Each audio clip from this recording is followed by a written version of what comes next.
नमस्कार दोस्तों। आज तारीख है 18 जून 2020 और आज मैं फिर 18 जून 2020 के अति महत्वपूर्ण करंट अफेयर्स को लेकर के आया हूँ, जो आने वाले प्रतियोगी परीक्षाओं के लिए काफ़ी महत्वपूर्ण होंगे। और क्वेश्चन नंबर एक है।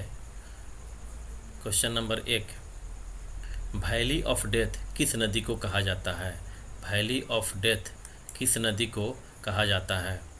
ऑप्शन ए है झेलम नदी, ऑप्शन बी है चिनाब नदी, ऑप्शन सी है स्वेक नदी, ऑप्शन डी है गलवान नदी। तो इसका आंसर जो होगा वो होगा गलवान नदी। गलवान नदी को वैली ऑफ डेथ कहा जाता है।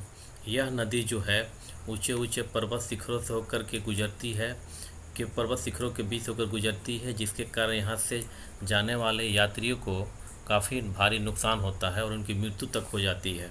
इसी कारण इस नदी को वैली ऑफ डेथ कहा जाता है।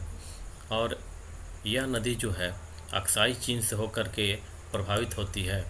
ये हमारा अक्साई चीन है, इसी इलाके से होकर के ये हमारी गलवान नदी प्रवाहित होती है। अक्साई चीन जो है भारत का ही भाग है, परंतु वर्तमान समय में इस पर चाइना का अधिक आधिपत्य है। और गलवान नदी जो है, गलवान नदी ये यहाँ से जो है ये हमारी गलवान नदी है, ये गलवान नदी है ये हमारी, और आकर के यहाँ मिल जाती है स्वेक नदी में, और इस स्वेक नदी आगे की तरफ जाकर मिल जाती है सिंधु नदी में। इसका डायरेक्शन इस प्रकार से है और ये इधर की तरफ ये जो प्रवाहित होती है। तो गलवान जो है सहयोग की सहायक है, सहयोग जो है सिंधु नदी की सहायक है। ये पूरा का पूरा जो है ये सिंधु नदी तंत्र का ही भाग है। इस प्रकार गलवान नदी जो है काफ़ी महत्वपूर्ण हो जाता है भारत और चीन के बीच के रिश्तों को लेकर के, जिसको लेकर के वर्तमान में काफ़ी विवाद भी बढ़ चुका है। और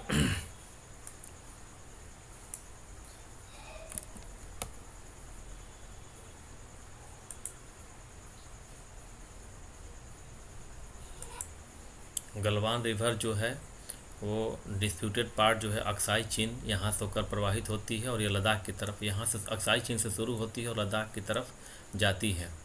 और ये काराकोरम के पूर्वी भाग से उत्पन्न होती है और पश्चिम दिशा में आकर के श्योक नदी से मिल जाती है। गलवान की खोज जो थी, गलवान नदी की खोज जो है सर्वप्रथम गुलाम रसूल गलवान ने की थी, और ये जो है खोज जो था 1899 ईस्वी में हुआ था। और क्वेश्चन नंबर दो, क्वेश्चन नंबर दो, भारत के किस राजनेता ने the tide of life the missing flavour नामक फेसबुक पोस्ट लिखा है? भारत के किस राजनेता ने the tide of life the missing flavour नामक पुस्तक फेसबुक पोस्ट लिखा है? ऑप्शन ए है राष्ट्रपति रामनाथ कोविंद, बी उपराष्ट्रपति Venkaiah Naidu, option C Rajnath Singh, option D Kiren Rijiju. तो ये जो the tide of life the missing flavour नामक जो फेसबुक पोस्ट है वो लिखा गया है भारत के उपराष्ट्रपति वेंकैया नायडू के द्वारा। और इस फेसबुक पोस्ट में वेंकैया नायडू महोदय ने भारत की जो पुरानी जो रहन सहन था, जो खान पान था, उस पर उन्होंने प्रकाश डाला है। उन्होंने बताया है कि कैसे पहले जो लोग जो थे पौष्टिक भोजन करते थे, नियमित आहार लेते थे, जिससे प्रतिरोधक क्षमता उनकी बढ़ती थी। सामाजिक दूरी और मानसिक अवसाद दूर करने में ये जो गतिविधियाँ था काफ़ी महत्वपूर्ण भूमिका निभाती थी। पहले जो था सूर्योदय से पहले जगना जो था, सूर्योदय से पहले जगना स्वर्णिम नियम होता था। सुबह सुबह नीम के दातुन से लेकर के मुँह धोते थे, जो हमारे कई बीमारियों को दूर करता था। इस प्रकार से उन्होंने जो भारत की जो पुरानी दैनिक क्रियाएं थी, जो सुबह शाम हम लोग दैनिक जीवन में इस्तेमाल करते थे, उस पर उन्होंने प्रकाश डाला है कि उसको पुनः हमें जो है वापस लाना चाहिए। क्वेश्चन नंबर 3, भारत का कौन सा राज्य अथवा यूनियन टेरिटरी अभी तक कोरोना से प्रभावित नहीं है? भारत का कौन सा राज्य अथवा यूनियन टेरिटरी अभी तक कोरोना से प्रभावित नहीं है? Option A Sikkim, option B Lakshadweep, option C Ladakh, option D Puducherry. तो इसका आंसर होगा लक्षद्वीप। लक्षद्वीप जो है अभी तक कोरोना से प्रभावित नहीं हुआ है, अभी तक अप्रभावित है। इसीलिए इसका आंसर जो होगा वो होगा ऑप्शन बी। और लक्षद्वीप जो है, लक्षद्वीप इसका लोकेशन जो है, हम जाते हैं जब भारत के मानचित्र पर तो यहाँ पे ये लक्षद्वीप है। लक्षद्वीप का लोकेशन जो है भारत के दक्षिण पश्चिम भाग में है। भारत के दक्षिण पश्चिम भाग में लक्षद्वीप की अवस्थिति है। अब लक्षद्वीप जो है 36 आइलैंड के मिलने से बना है, इस कारण इसे लक्षद्वीप कहा जाता है।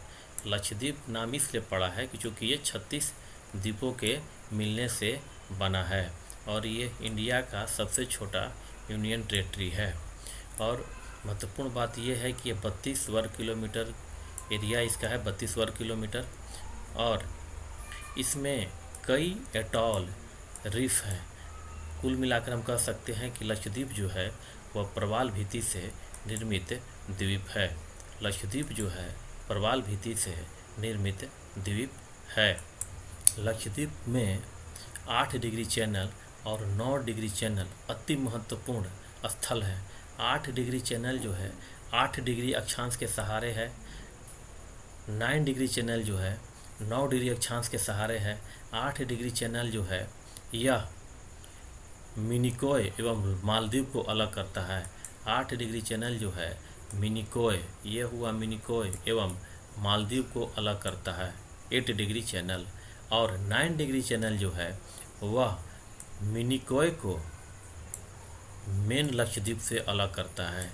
तो ये क्वेश्चन में बहुत एग्जाम में बहुत पूछता है ये क्वेश्चन, ये ध्यान होना चाहिए कि 8 डिग्री चैनल जो है वह मिनिकॉय को मालदीव से अलग करता है और 9 डिग्री चैनल जो है मिनिकॉय को मेन लक्षद्वीप से अलग करता है। क्वेश्चन नंबर 4, कोरोना संकट के दौरान किस राज्य अथवा यूनियन टेरेटरी ने अपने विधानसभा सत्र को आरंभ करने वाला देश का पहला राज्य बना है? कोरोना संकट के दौरान किस राज्य अथवा यूनियन टेरेटरी ने अपने विधानसभा सत्र को आरंभ करने वाला देश का पहला राज्य बना है? एक्चुअली में यहाँ होना चाहिए दोस्तों कौन राज्य, कोरोना संकट के दौरान कौन राज्य अथवा यूनियन टेरेटरी ने अपने विधानसभा सत्र को आरंभ करने वाला देश का पहला राज्य बना है? ऑप्शन ए है आंध्र प्रदेश, ऑप्शन बी है कर्नाटक, ऑप्शन सी है तेलंगाना, ऑप्शन डी है पश्चिम बंगाल। इसका आंसर होगा आंध्र प्रदेश। आंध्र प्रदेश कोरोना संकट के दौर में भी अपने विधानसभा सत्र को शुरू किया है और ये विधानसभा सत्र जो है बजट सत्र था, जिसमें अति महत्वपूर्ण जो है वित्तीय कार्य को किया गया। ये हमारा जो है वो ये हमारा आंध्र प्रदेश है। क्योंकि आंध्र प्रदेश का बंटवारा होने के बाद आंध्र प्रदेश और ये तेलंगाना 2 राज्य बना है। ये हुआ आंध्र प्रदेश, ये हुआ तेलंगाना। और ये हमारा जो आंध्र प्रदेश की ये हमारी राजधानी है जिसे हम लोग बोलते हैं अमरावती। ये हालांकि अभी वर्तमान में हैदराबाद भी कार्यशील है अभी भी राजधानी के रूप में, और ये है अमरावती भी इसकी राजधानी है। और ये जो है अमरावती जो है ये हमारी कृष्णा नदी है, ये कृष्णा नदी प्रवाहित होती है ऐसे। ये कृष्णा नदी की इधर में कृष्णा जिला है और इधर में गुंटूर जिला है। तो इस प्रकार जो कृष्णा नदी जो है गुंटूर और कृष्णा जिला के बीच से प्रभावित होती है। और जो अमरावती है एक्चुअली में कृष्णा नदी के तट पर ही अवस्थित है, परंतु गुंटूर जिला में है ये।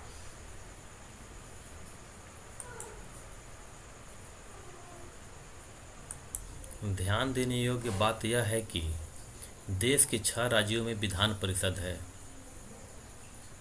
बाकी शेष राज्यों में विधान परिषद नहीं है। ये 6 राज्य हैं आंध्र प्रदेश, बिहार, कर्नाटक, महाराष्ट्र, तेलंगाना एवं उत्तर प्रदेश। इन 6 राज्यों में विधानसभा एवं विधान परिषद दोनों है। शेष राज्यों में सिर्फ विधानसभा है, परंतु आंध्र प्रदेश, बिहार, कर्नाटक, महाराष्ट्र, तेलंगाना एवं उत्तर प्रदेश में विधानसभा एवं विधान परिषद दोनों है। Question number 5, world day to combat desertification and drought कब मनाया जाता है? World day to combat desertification and drought कब मनाया जाता है? ऑप्शन ए है 16 जून, ऑप्शन बी है 17 जून, ऑप्शन सी है 18 जून, ऑप्शन डी है 19 जून। तो इसका आंसर होगा 17 जून। 17 जून को world day to combat desertification and drought मनाया जाता है। डेजर्टिफिकेशन और सूखे को रोकने के लिए, विश्व में जागरूकता फैलाने के लिए यह 17 जून को प्रतिवर्ष से मनाया जाता है। इसकी शुरुआत जो थी, इस डे को मनाने की शुरुआत जो थी वो हुई थी 1994 ईस्वी में। 1994 ईस्वी से प्रतिवर्ष इस दिवस को मनाया जाता है और प्रतिवर्ष इसका एक विशेष थीम निर्धारित किया जाता है। 2020 का जो थीम है world day to combat desertification and drought का, वह है फूड, फीड एवं फाइबर, भोजन, भरण पोषण एवं फाइबर। 2020 के world day to combat desertification and drought का थीम है। थैंक यू दोस्तों, इस चैनल को लाइक कीजिए, सब्सक्राइब कीजिए, शेयर कीजिए। धन्यवाद।